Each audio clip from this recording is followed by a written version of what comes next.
Fala, viajante! Esse é o canal Partiu Por Aí e hoje nós vamos fazer mais um programa da série Diário de Bordo. É o quarto programa e nesse programa, galera, dá uma olhada aqui que esse maluco fez no trem. Tony Rodrigues, Tony Rodrigues. Vou contar já já. A gente volta logo depois da nossa vinheta bacana. Vai lá, mete bronca na vinheta aí.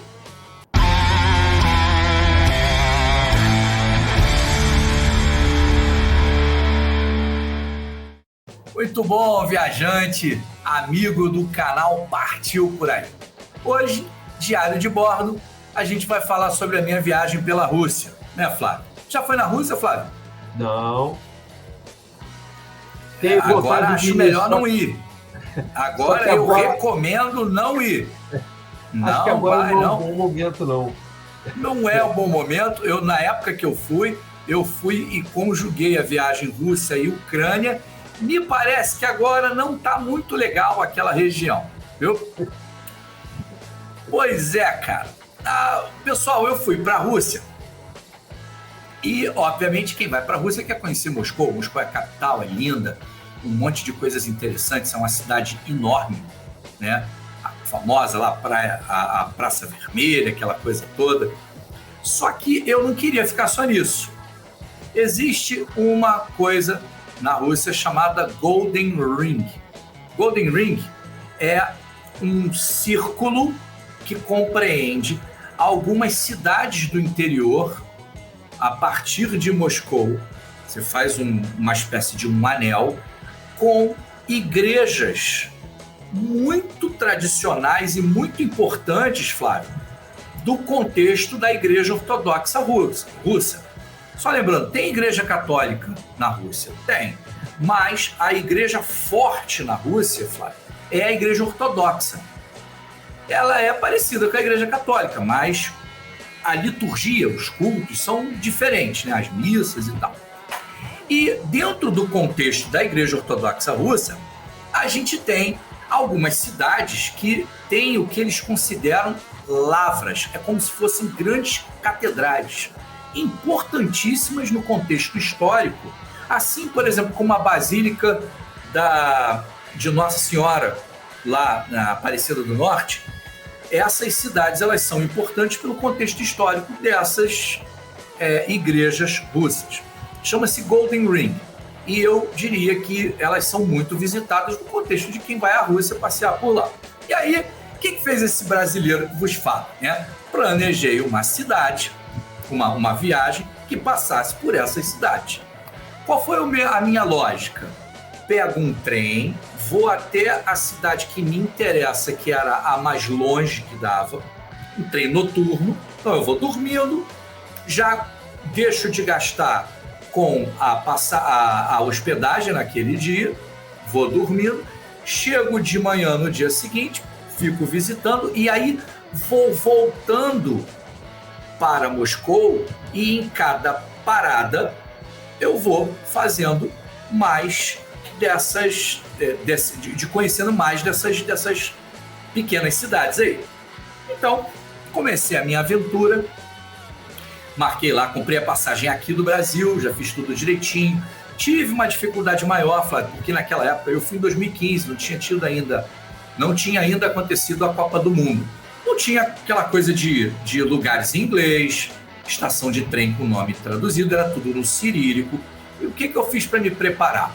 Primeira coisa, comecei a aprender a ler cirílico. Quem não sabe, o alfabeto russo, ele tem uma série de símbolos que são diferentes do nosso alfabeto.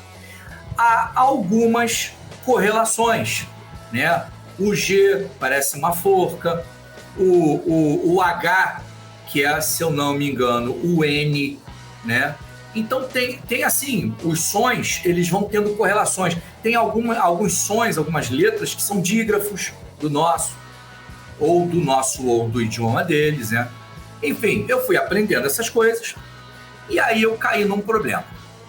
Que hoje, inclusive, o seu Flávio, quando eu estava comentando essa história para ele ficou me sacaneando, dizendo que não sabe usar o Google Tradutor, é analista de sistemas, não sabe usar o Google Tradutor.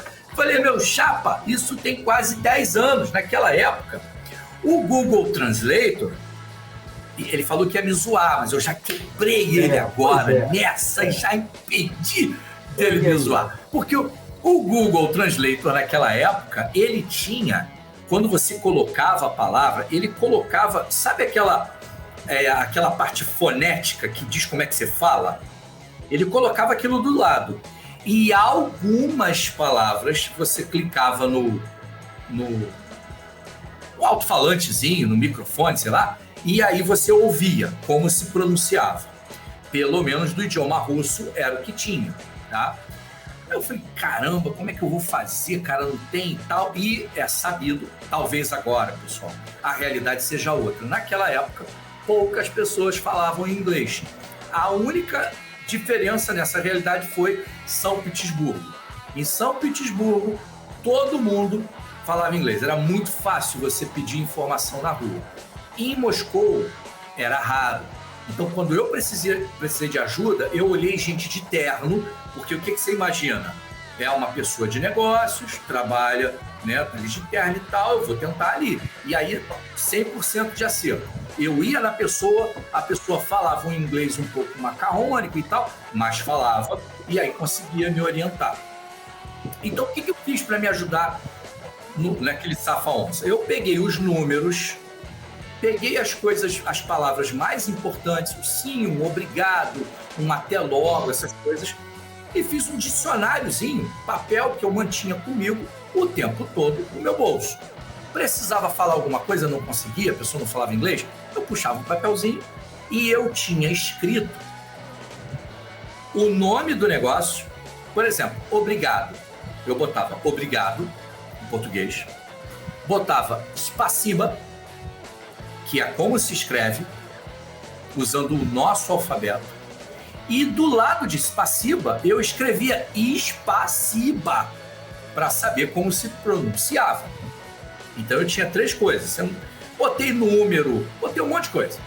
Aí, lá fui eu com meu safa-onça andar pela capital. Na capital não tive muito problema, não. Só que no segundo dia de noite era o dia em que eu ia para o interior. E aí, pessoal, aquele trem ali era o mesmo trem que ia para a Sibéria. Lógico que as pessoas fazem aí uma baldeação, etc e tal. E é interessante, Flávio, que muito se fala da Transiberiana. A Transiberiana, tradicional, ela é um trem de luxo. Você pega um trem de luxo que em 2009 eu tive a curiosidade de pesquisar e estava 11 mil euros para você fazer de ponta a ponta. Você pegava em Moscou, ela passava pela Sibéria inteira, entrava pela Mongólia e terminava na China, em Pequim. Caríssimo, porque além dos 11 mil euros, preço de 2009, você tinha uma passagem para a Rússia que não era barata e você tinha uma volta de outro lugar, que é mais caro, torna a viagem mais cara. Você vai e volta do mesmo lugar, você tem um preço. Se você vai para o mesmo lugar, você não paga metade daquele preço, você paga mais. Então você tem uma perna num lugar e uma outra perna vindo de outro. Então já era um problema por aí, né? Só que essa não é a única maneira de você fazer a Transiberiana. Você pode fazer com o trem normal. Eu não sabia, mas eu estava num trem normal que vai pela Transiberiana. Ele faz o caminho pela Sibéria. E aí, pessoal, esse trem eu não sabia, mas ele é o trem que faz a Transiberiana. É o trem que vai lá para cima. Beleza. O problema desse trem é a frequência dele. Tipo, Flávio, você deve ter visto aqueles filmes do Indiana Jones, que ele pegava aquele voo e tinha galinheiro lá dentro, galinha voando para cá e para lá no voo e tal. Foi quase isso, pessoal. Porque o trem foi meio esquisitão. Vou contar daqui a pouco. Eu estou exagerando, mas foi mais ou menos isso. Vamos lá. Cheguei na estação de trem, né? Inclusive, tem 3 estações coladas uma na outra. Você chega numa delas, mostrei o ticket para, não sei, aeromoça? Não é aeromoça, né? É trem-moça. Deve ser trem-moça. Mostrei lá o ticket e aí entrei. E aí começou o meu problema. Porque a minha cabine, eu não me lembro se era 13 ou 14, eu tinha anotado de 1 a 10, como se falava. E eu não sabia dizer, porque você tem o teu quarto, que é o vagão, né? Melhor, você tem o vagão, aí no vagão você tem o teu que seria o quarto, que eu já esqueci o nome que eles davam, e tem a cama. E eu não sabia se a minha cama era... Eu tinha comprado segunda classe. Segunda classe você tem 4 camas. A terceira classe você tem 6. Se eu não me engano era isso. E era aberto. E aí, a primeira classe acho que eram 2 camas, uma em cada lado só. Mas era muito mais caro também. Aí eu entrei nesse negócio, no quarto, que seria o quarto, né? É estreitinho e tal. E eu falei, cara, como é que eu vou saber onde é que é a minha cama aqui? E fiquei procurando, porque o número podia começar daqui. Não tinha o número do lugar. Aí eu fiquei me olhando assim, com a cara de tacho, né? Falando, pô, vou fazer como e tal. Aí veio um rapaz. Entrou um rapaz, estava com o braço numa tipóia. Vale lembrar, pessoal, que em 2015 estava rolando a Guerra da Crimeia. E era uma guerra velada da Rússia já com a Ucrânia. A Ucrânia levou a parte da Crimeia.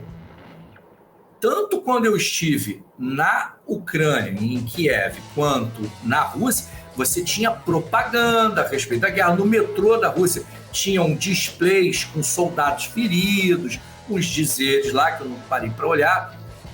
Em Kiev também havia uma galera com farda machucada. Eu acho que esse garoto estava vindo do front. Não sei, porque ele estava com um saco. Não era uma mochila, era um saco de campanha, que a gente chama. Você joga tudo ali dentro. Ele fica até maior do que uma mochila, você pode arrastar. Ele estava com um saco de campanha daqueles, o braço numa tipóia, cabelo reco. Hoje é comum a gente ter o cabelo assim, naquela época, em 2015 não era. Ou seja, ele era provavelmente militar voltando do front, talvez, tinha se machucado. E aí eu tô vendo o cara, né, pulando lá, puxando o negócio. Eu falei, pô, vou ajudar o cara e aproveito, pergunto a ele qual é o raio da minha cama, eu não sei qual é. Aí eu falei com ele que ajuda, tal, não sei o que. Aí ele falou um negócio, blá, blá, blá, blá, blá, blá, pra mim. Eu perguntei em inglês, né? Aí eu repeti em inglês, falando assim, pô, me desculpa, eu não falo russo. Aí ele falou, mas eu... Aí ele mudou pro inglês e falou, mas eu tava falando alemão. Aí eu falei, agora você sabe que eu também não falo alemão. Aí o cara riu assim, né? Pô, aí eu falei, pô, não, beleza, que ajuda aqui e tal, não sei o que, ajudei o moleque. Falei, cara, como é que fala esse nome dessa cama aqui? Ele falou, aquela ali. Eu, beleza. Conversei ali 2 minutinhos com ele, tava morto de cansado, fui pra minha cama, guardei as minhas mochilas lá num cantinho, né? E deitei. Cara, eu tava morto, tava muito cansado. E aí eu subi pra minha cama, fiquei lá, falei, cara, tô morto de cansado, vou dormir. Puf, apaguei. Eu não vi nem o trem sair, cara. Tô eu lá, pá, não sei o quê, porque eu fui no verão, mas de noite aquela região lá fica fria. Eu tava com um casaco, tava lá dormindo, de repente eu acordei, cara, no meio da noite. Dei uma olhada lá 2 da manhã. O trem era um trem modesto, pessoal. Depois eu tive a oportunidade de pegar um trem melhor, que foi o trem que vai para São Petersburgo, super velocidade e tal, faz em 3 horas. Esse trem, ele passou a noite inteira. Eu saí de lá 10 da noite, fui chegar 7 da manhã no lugar que eu queria ir, que era Kostroma. Era a cidade que eu estava indo. Então, esse trem não tem simples. Ele tinha uma janelinha que ficava aberta e só. Dizia que tinha internet, mas não tinha porcaria nenhuma, não funcionava. Aí eu tô dormindo, acordei. Irmão, primeiro, um barulho de motor. Eu não sabia se era Rolls Royce, se era aquele Fusca 66 queimando óleo. Eu sei que o barulho... Meu irmão, era uma roncadeira. Porque quando eu entrei naquele lugar, só tinha eu e o tal do garoto lá, que eu acho que era um soldado. Depois, os outros 2 entraram. E aí a primeira coisa que eu escutei foi uma sinfonia de tubas. A galera roncando, mas roncando com força mesmo, tá? Roncando com vontade. Aí eu, caramba, ainda bem que eu não tenho problema com isso. Eu durmo igual uma pedra, eu falei, não vai ter problema. Mas aí começou um outro problema. O cheiro. Chulé. Chulé no hostel. Misturado com futum, cara. Juntou assim, futum, aquele pedreirão mesmo no sol brabo, aquele futum acebolado com um queijo parmesão do chulé. Meu irmão, começou a subir aquele aroma ofendendo as narinas e eu lá, caraca, pô, tem alguém fedendo. Acho que não, o único que não está fedendo deve ser eu. Cara, o cheiro, meu irmão, um cheiro horroroso. E aí eu comecei a ficar com ânsia de vômito, porque o negócio tava ruim mesmo. Aí eu não tive jeito, pessoal, eu comecei a olhar em volta, falei, porra, tem que dar uma de MacGyver aqui, o que eu vou fazer? Aí eu olhei em volta, falei, meu cobertor, meu casaco, né, puf, meti o casaco na cara. Foi o jeito de eu conseguir respirar ali e dar uma filtrada, né? Falei, cara, porra, me deu uma amenizada aí, tava cansado, puf, voltei a dormir. Voltei a dormir numa boa e tal. E era a primeira vez que eu estava andando de trem. Eu não tinha andado de trem nem na Rússia e nem na Europa, e nem em lugar nenhum. Pelo menos esse trem que passa a noite dormindo. Trem que você vai deitado. Foi a primeira experiência minha. E aí, cara... Aí é o seguinte, né? Eu não sabia como é que o negócio funcionava. Eu tô lá dormindo. Eu sabia que ele ia parar na minha estação, mas ela não era a estação final. E eu fiquei assim, será que eles vão avisar? Acho que não, né? Vou botar para despertar. Aí botei para o relógio para despertar, é o relógio do celular, botei ele para despertar um pouquinho antes, falei, vai ficar aqui comigo, né? E ele vai tocar, eu vou ficar esperto um pouquinho antes, quando der o horário, porque o trem, pessoal, é tudo certinho, não tem atraso, você chega na estação no horário que eu ia chegar 10 para as 7. Aí, cara, eu tô lá, eu tô aquele soninho assim, eu abri o olho, né, e senti que o trem tava parado. E eu sabia que ele fazia pequenas paradas, mas Kostroma é uma cidade maior, vamos botar grande, né? Mas o último censo eu estava vendo aqui, tem 200 mil pessoas, o nosso padrão é pequeno. Mas é uma cidade que ele ia ficar um pouco mais parado, e o trem tá parado. Aí eu falei, ué, por que ele tá parado? Cara, eu fiz sabe aquele negócio de zonzo, né? Tô zonzo ainda. Aí eu fui dar aquela olhada na hora, né? Cara, quando eu bati o olho, irmão, eu vi 5 para as 7. Cara, eu levantei igual o Draco, sabe o Draco? Já levantei pulando da cama, meu irmão. Pulei, meti a mão porque eu levo sempre 2 mochilas, uma de roupa e uma de eletrônico. Peguei, vesti, fui pra porta assim e comecei a gritar, né? Kostroma! Eu tava gritando desse jeito. Kostroma, Kostroma, gritando igual um louco. Kostroma, Kostroma, Kostroma. Aí cheguei na porta do vagão assim, né? A porta fechada. Aí eu, caraca, eu tenho que sair. Aí eu falei assim pro cara, Kostroma, apontando. Aí o cara olhou pra mim e disse, ó. Kostroma. Aí ele. Não, cara burro, pô. Ó, Kostroma. Aí ele apontou, tipo uma salinha, devia ser a sala da trem-moça. Aí eu olhei e falei, cara, tá. Toquei nada, a mulher não me atendia. Aí eu falei, pronto, perdi. Reagrupar. Falei, cara, vou pensar o seguinte, já vi que eu vou me ferrar, vou ter que soltar na próxima estação, pagar uma passagem para voltar uma. Falei, é o seguinte, cara, quando a coisa já tá ruim, tu tem que parar e pensar na tua estratégia, não adianta ficar desesperado. Aí eu dei aquela... me ferrei, perdi tempo, agora já era. Aí eu, olhei o relógio. Meu irmão, eu tinha visto errado a hora. Que bizonho. Não era 7, era 5 para as 6. Eu dei uma de Flávio naquele momento. Eu bisonhei. Cara, quando eu bisonhei, que eu vi que eu tinha bisonhado, eu dei aquela... Meu irmão, cara, foi imediato. Quando eu fiz assim que eu relaxei, puf, minha hérnia de disco, eu tenho 5 hérnias de disco. Elas têm até nomes.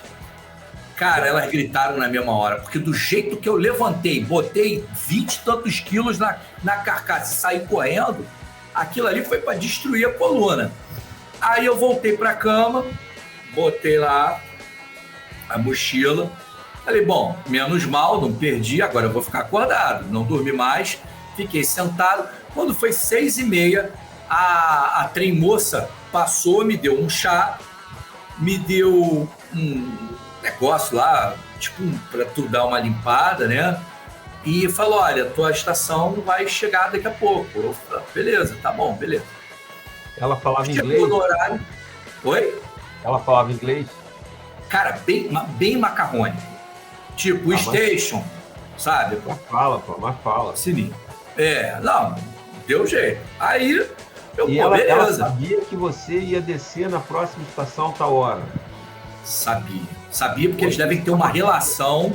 Cara, isso é muito importante, cara. Como você está falando, a primeira vez que eu vou viajar. Como é que é isso? Como é que isso funciona? Hoje você tem aplicativos, né? Você tem várias outras opções. Mas e naquela época? Você não tinha Naquela época não tinha nada, irmão. Não tinha nada e era na base da mímica, imagem e ação o tempo todo, não tinha muito jeito. E vamos que vamos. Aí eu peguei, esperei um pouquinho, o trem parou, eu peguei minha mochila já sofrendo, né? Para sair do trem. Aí eu olho para lá, olho para cá, o tempo meio que assim. Falei, bom, cheguei na cidade, cheguei cedo, que eram 6:50 da manhã. Falei, não tem nada aberto agora. Né? Eu fui lá para ver o mosteiro de Ipatiev, né? Flávio deve mostrar aí, Flávio, uma fotinha do mosteiro. Esse mosteiro, pessoal, ele é um mosteiro que tem uma importância enorme. Ele é tudo... Os mosteiros da Rússia, 90% deles dessa Golden Ring são mosteiros de 1100 e alguma coisa, do ano 1000. É tudo muito antigo, né? Mostra aí onde é que é Moscou e onde é que é Kostroma. Moscou está aqui, né? Cidade muito grande, né? E aqui Kostroma está por aqui, pessoal, ó, em cima aqui. E agora, pessoal, por que o cara não me entendeu? Porque o idioma russo, em alguns casos, não é em todo, não são todos os casos, mas em alguns casos o O é lido como se fosse A. E aí não era Kostroma, era Kostrama. Para mim, se o cara me fala Kostroma e eu moro em Kostrama, eu vou falar, essa cidade tá chegando. Mas pro cara, eu não sei por que o cara não entendeu. E o mosteiro, mas aí, esse é o mosteiro, aqui, é o Ipatiev. Ele fica à beira de um rio. Kostroma é uma cidade industrial, é uma cidade que tem planta nuclear, não tem uma usina nuclear em Kostroma. Ela é uma cidade que tem várias indústrias e tal, e a importância histórica dela grande é esse mosteiro aí, que é enorme. Como eu disse, é um mosteiro de 1100 e alguma coisa, e ele é parte histórica da Igreja Russa, da Igreja Ortodoxa. Se você quiser visitar a Rússia, não perca Kostroma, Mosteiro de Ipatiev, que é esse aí. É muito bonito lá dentro. As igrejas ortodoxas russas são lindas, elas são cheias de imagens pintadas, né? Elas não tem muita imagem de barro, né? Esculturas, ela tem pinturas, muitas pinturas. Mas a minha aventura não acabou por aí, Flávio. O meu micômetro ainda não tinha explodido. Eu já tinha, né? Já tinha aterrorizado o trem e me faltava agora sair pela cidade. Mas eu precisava encher o bucho, estava com fome. Aí perguntei lá a um taxista, fome, aonde tá? Olha que lindo, cara. Olha que lindo. Isso aí é padrão das igrejas ortodoxas russas. Elas têm esse tipo de pinturas por todo o templo. Por todo o templo. E nas que eu fui, as pessoas assistem à missa de pé. e é lindo. Tem um coral que parece anjo cantando. E eu acho lindo. Eu acho ainda mais bonito que o canto gregoriano, que eu também acho lindíssimo. Mas o canto russo, ortodoxo russo, ele é mais bonito ainda. Eu achei muito bacana. Mas vamos voltar aqui para o meu mico final na cidade de Kostrama, porque aí eu entrei e falei, vou comer ali. Ele falou, olha, eu tenho ali uma vendazinha, um restaurantezinho, uma lanchonetezinha ali dentro da estação mesmo. Aí eu entrei na estação, era um pé de chinelo, um lugar bem simplesinho, sabe? Aí eu entrei, falei, hello, good morning, I would like to have breakfast. E a mulher ficou com aquela cara de... Aí eu pensei, estou no interior, agora já era. Não tem inglês aqui. Aí eu falei, já sei, vou puxar o meu safa-onça, né? Peguei um papelzinho todo orgulhoso e pá! Falei um negócio lá que seria pão. Aí a mulher olhou pra minha cara. Aí eu repeti.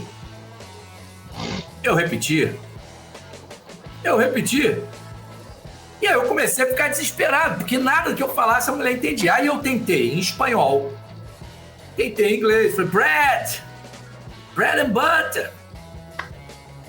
Tentei em português. Vai lá e aponta o pão. Olha, na hora do desespero, você apela para qualquer opção. Eu tentei em português, eu falei, pão. Aponta pro pão. Aí a mulher, pão. E aí, cara, provavelmente eu anotei errado o fonema. Eu não sei se dá tempo de pesquisar aí. Coloca aí, tradutor, né, de inglês para o russo. Bota pão com manteiga e vê qual é a palavra que ele vai dar. Porque na época ele não tinha... Tá vendo esse microfonezinho? Ele não tinha isso. Então ele tá falando isso. Bota do inglês pro russo, não tem problema. Bota bread aí. Bread and butter. Kleb is Maslow. Era essa palavra aí. Aqui embaixo tem um nomezinho aqui, ó. Kleb e Maslow. Eu anotei Kleb e Maslow. Era a única fonte de fonema que eu tinha. Era esse troço que tá embaixo. Mas, na verdade, isso aí que tá embaixo é a transliteração do cirílico, que é o que está em cima, para o nosso alfabeto. Tá? Isso aí não é a parte fonética, né? E aí, irmão, o que aconteceu? Eu fiquei falando esse negócio desesperadamente, a mulher olhando pra minha cara, falando aquela cara de não sei, e eu já desesperado. Cara, lá do cantinho, uma velhinha, estilo matriosca, tá? Aquela bonequinha cheia de bonequinha dentro, aquilo ali representa a mãe, né, da família, a chefe da família russa, né, a mulher, que ela tem muito poder, a matriótica. Aí a velhinha, comendo seu café da manhã, falou, é pão! Falou em russo, né? Aí a mulher, aí ela me veio com 2 fatias de pão. Maravilha, hein? Valeu, vovó! Show de bola! O que eu faço agora? Eu falei, agora eu quero um chocolate gelado, porque eu não posso tomar café, meu estômago é todo bagunçado. E aí, como é que eu falava com chocolate gelado? Eu tentei, chocolate gelado. Aí, a mulher não entendeu. Chocolate? Nada. A mulher não entendia de nenhum. Aí eu olhei pra velhinha e falei, Aí eu olhei, apontei pra Coca-Cola. Me dá uma Coca-Cola. E aí me ferrei, meu. Foi aí o meu café da manhã, Coca-Cola com pão. Inclusive, o pão que veio, não veio pão com manteiga, tá? Veio com bacon cru. Foi esquisitérrimo. Chocolate é chocolate. Pois é, cara, mas eles não entenderam, cara. Olha como é que faz chocolate. Fala chocolate. Se tu fala chocolate hoje pra alguém aqui no Brasil, o cara vai falar, deve estar querendo falar chocolate, hein? Pô, como é que os caras não entenderam? Mas o fato é que não entenderam. E aí eu tive que apelar, a velhinha me ajudou e tal. E pessoal, essas foram as minhas aventuras no interior da Rússia. Mas a ideia é que nos próximos a gente vai continuar, porque, como eu falei, eu não me cansei de pagar mico nessa viagem. Na verdade, eu não diria nem pagar mico. Essa viagem teve diversas outras situações complicadas, algumas coisas meio esquisitas, outras coisas maneiras, que eu vou contar nos próximos Diário de Bordo. Não perca, tá bom? Fica com a gente, até a próxima, não é isso, Flávio? Valeu, galera. Até o próximo Diário de Bordo. Partiu! Até a próxima, galera. Até mais. Partimos! Olá, viajante do canal Partiu Por Aí. Esse é o programa Diário de Bordo. Esse programa, a ideia dele é contar causos e histórias que ocorreram com a gente. Aqueles micozinhos de viagem, sabe como é que é? Aquele mico que você paga aqui, paga ali, dá mole, esquece o negócio e dá uma mancada. E outras histórias, mais umas enrascadas, as furadas, enfim. Não é para dar dica de viagem, não. A ideia aqui é rir um pouquinho às nossas custas, né? Tá certo? Fica com a gente, ativa o sininho, se inscreva no canal e deixa aquele like bonito. Obrigado, pessoal. Partiu? Não é a aeromoça, né? É o quê? Trem-moça? Sei lá, a atendente lá de bordo. Mostrei para a menina, ela deu um ok e aí veio o meu sofrimento. Bom, a gente fala de novo. Qual foi a parte que tem que falar? Olha a idade, pessoal. Olha a idade do vovô. Acabei de falar um negócio e não sabe dizer. Nem você sabe. Pô, não acredito. Só que era o público. Cara, quando travar, me avisa na hora. Flávio, de vez em quando tu interrompe, dá uma zoada, porque senão fica muita coisa, fica maçante, tá, cara? Tem 16 minutos já você falando aí. Exatamente. Então faz a tua participação aí, porque a gente tem corte pra caramba. Pra parada ficar zoeira e a gente ter aquela dinâmica, tá? Esquece não.